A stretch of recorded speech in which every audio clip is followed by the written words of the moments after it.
When the children cry, let them know we tried. 'Cause when the children...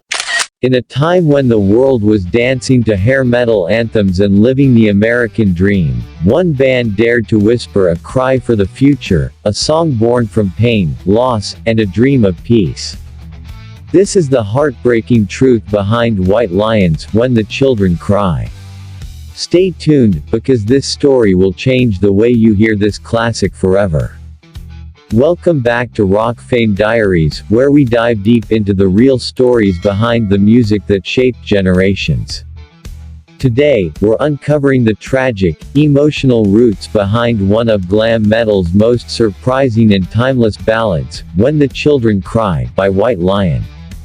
Formed in New York City in 1983 by Danish vocalist Mike Tramp and American guitarist Vito Bratta, White Lion was a band that stood out from the hair metal crowd. While most bands at the time focused on fast cars, wild nights, and girls, White Lion brought thoughtful songwriting, intricate guitar work, and emotional depth to the scene. Their breakthrough came with their 1987 album Pride, featuring hits like Wait and Tell Me.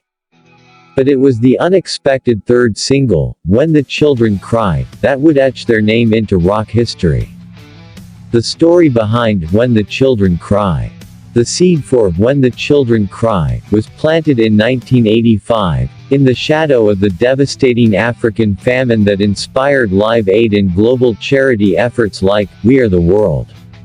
While the world celebrated peace and prosperity, Mike Tramp felt a deep sense of sorrow and urgency about the future. Drawing from his own painful childhood, after his father left his family when he was just 6 years old, Tramp poured his feelings into the lyrics. In his own words, "I was around 5 or 6 when my father left us. My mom was left with 3 boys. So without a doubt, my own story is in that song." Even though America in the mid-80s was booming, Mike Tramp sensed that not all was well, a feeling almost prophetic when you listen today. No more presidents and all the wars will end. Imagine a kid from Copenhagen, newly arrived in Staten Island, sitting there during Ronald Reagan's presidency, writing these haunting lines about world peace and broken leadership. It wasn't just wishful thinking, it was a desperate prayer from someone who knew what it meant to grow up feeling abandoned. Musically, When the Children Cry stood apart from the bombastic guitar solos and heavy beats that dominated 1987. Vito Bratta's intricate finger-picking guitar intro gave the song a raw, emotional honesty. Later, his soaring electric solo captured both sorrow and hope in a way few guitarists could replicate. Bratta's guitar work on this track became legendary, often compared to the impossible standards of Eddie Van Halen. It wasn't flashy for the sake of being flashy, it was pure feeling, something that can't be taught or imitated. Interestingly, Atlantic Records didn't believe in When the Children Cry at first. They thought it was too slow, too soft, they doubted it had any hit potential. The label pushed for the upbeat singles Wait and Tell Me instead. But the band fought back, believing in the emotional weight of the song, and they were right. When finally released, When the Children Cry soared to number 3 on the US Billboard Hot 100, number 2 in Canada, and even charted in the UK. It became White Lion's biggest hit, a song that touched millions with its heartfelt message. After White Lion disbanded in 1991, Mike Tramp continued to make music with his band Freak of Nature and later as a solo artist. But Vito Bratta virtually disappeared from public life, retreating to Staten Island to care for his ailing father after a devastating wrist injury ended his playing career.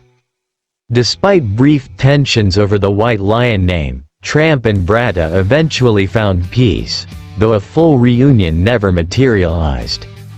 Still, the spirit of When the Children Cry endures, a timeless ballad that reminds us all of a universal truth. Children carry the future, and the world we create for them matters more than we sometimes realize. The song was later re-recorded in 1999 and featured in acoustic and live versions, showing how much its emotional power remained intact even years later.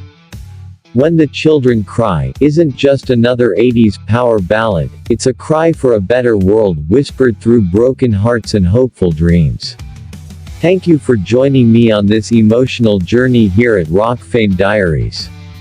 If you love deep dives into the stories behind the greatest songs in rock history, make sure to like, subscribe, and hit that notification bell so you never miss a story.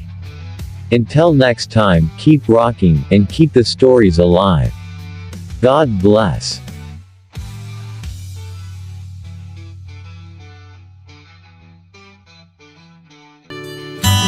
Little child